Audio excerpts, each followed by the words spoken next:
great. So, Dr. Hatton, why did you choose to become a pharmacist?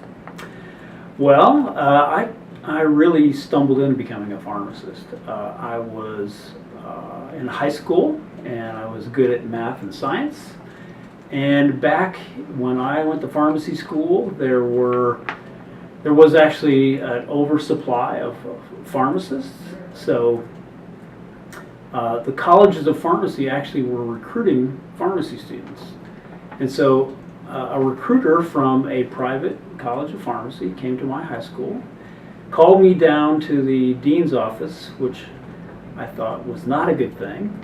And when I came there, this recruiter said, "We heard you're good at math and science, and we wonder if you'd ever considered becoming a pharmacist." And of course I had never. No one in my family had ever been in healthcare. My father was a homicide detective. My mother worked in a factory. I grew up in a very blue-collar area, and I never considered it. But this recruiter asked if she could tell me about pharmacy and come back to see me throughout my time in high school and try to talk me into going to pharmacy school. And she must have been pretty good, because she talked me into going to pharmacy school. And so that, I wish I could tell you that I had a really good reason, but I was actually recruited to go to pharmacy school. It's interestingly, I think that we're kind of today where we were back then, in that there's a perception that there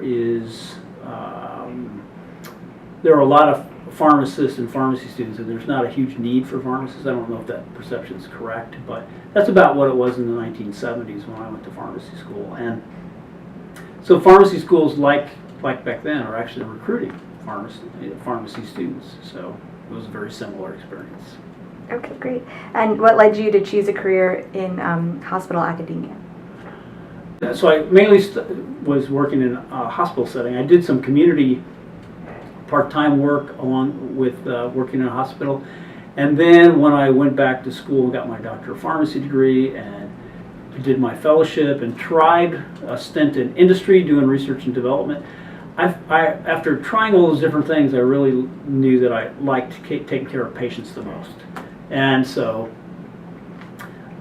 working in an academic teaching hospital for me was the most interesting, because it was at the cutting edge. You were learning about all the newest things. And so, it was just so interesting learning new things every day. And I think one of the things that always had me interested in academia was, I think that, I've been a student my entire life. I feel like the way, for me personally, I don't think I ever stopped being a student. Okay, great. And you mentioned drug information, so how would you describe a typical day or week in drug information setting? Well, so I ran that center, and so one of the things we did in those days, we don't do that anymore, but we would take calls from healthcare professionals throughout the state of Florida, and for that matter around the country, and sometimes from around the world, on any drug-related matter. So we had a telephone system. We also had email once email became available, and I'd work with students and residents and others to answer those questions. And but in addition to that, probably the biggest role I had there was as the drug policy expert, and also the person who staffed the pharmacy and therapeutic committee at UF Health. So now there's actually 3 or 4 people that has a job that I started out doing. They now have a medication safety officer. Well, that was my job. They have somebody who helps with drug policy. That was my job. Who staffed the P&T committee. That was my job. Direct the drug information. So I had many different hats, and each day I had different things I had to work on. But a big part of my job was keeping up with new drugs as they came out, the literature, and making sure that we were practicing in an evidence-based way, and making sure the correct things were available and correct limitations were available on those things that were available at the institution. How do pharmacists in your practice launch the profession forward?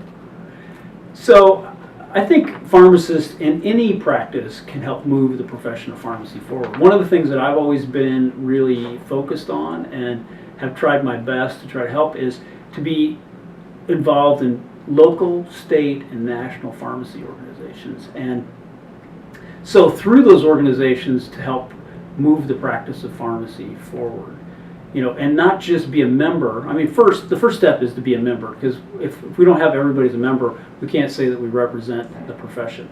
But secondly, to get in positions of leadership where you can drive the practice of pharmacy and try to expand on the role of what pharmacists currently do today, because our future is in what we can do in the future, not what we're doing today.